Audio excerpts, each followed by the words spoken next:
Kritik dan membuat orang merasa bersalah dapat menguatkan karakter. Artinya, bagaimana kita menciptakan suasana merasa siswa itu bersalah.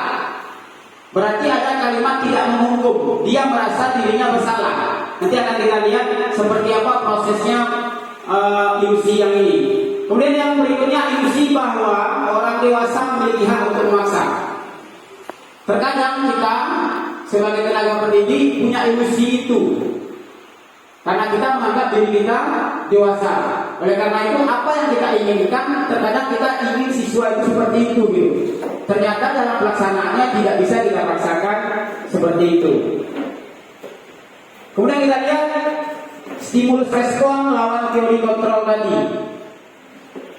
Stimulus respon tentang dunia, teori kontrol tentang dunia. Sekarang kita lihat realitas kita semua. Teori kontrolnya, realitas kita berbeda.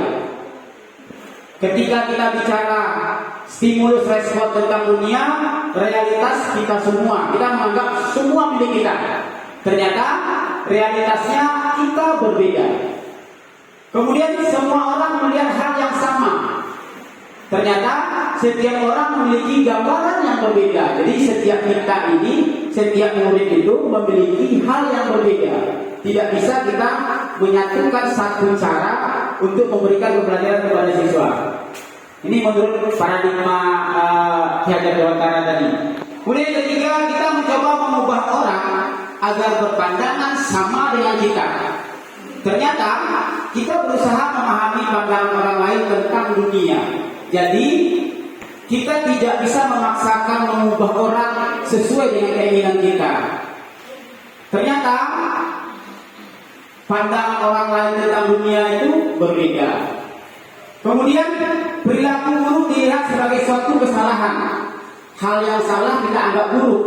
Ternyata semua perilaku itu memiliki tujuan.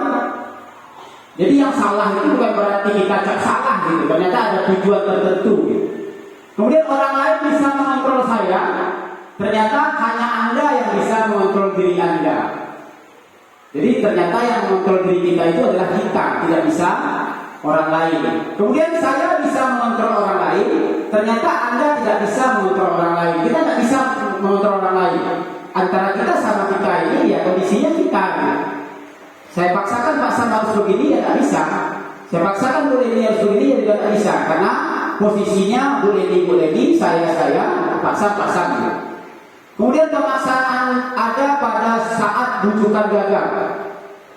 Ternyata kolaborasi dan konsensus menciptakan pilihan-pilihan baru. Jadi pemaksaan ternyata tidak bisa kita lakukan. Kita harus mengadakan semacam kolaborasi. Jadi rencana kita ke depan bagaimana kita bisa berkolaborasi. Saya yakin SMA 2 udah 12 tahun saya di sini, saya merasa kekompakan itu sangat baik gitu. Sekarang tinggal kita berkolaborasi bagaimana menghidupkan secara teknis apa ide-ide yang akan kita keluarkan secara bersama. Kemudian model berpikir menang atau kalah. Ternyata model berpikir itu menang-menang, bukan menang atau kalah. Model berpikir itu menang-menang, jadi tidak ada yang kalah. Sekarang kita lihat disiplin positif dan motivasinya. Kata disiplin sering dikaitkan dengan tata tertib, teratur, kepatuhan pada peraturan.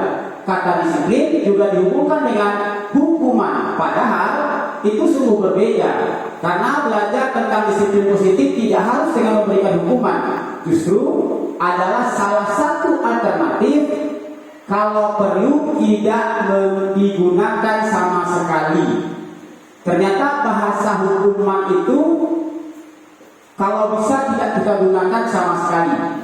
Ki Hajar Dewantara dan Diani Gosen berpendapat bahwa disiplin diri dapat membuat seseorang menggali potensinya menuju kepada sebuah tujuan, sesuatu yang dihargai dan bermakna. Dengan kata lain, disiplin diri juga mempelajari bagaimana cara mengontrol diri dan bagaimana menguasai diri untuk memilih tindakan yang mengacu pada nilai-nilai yang dihargai.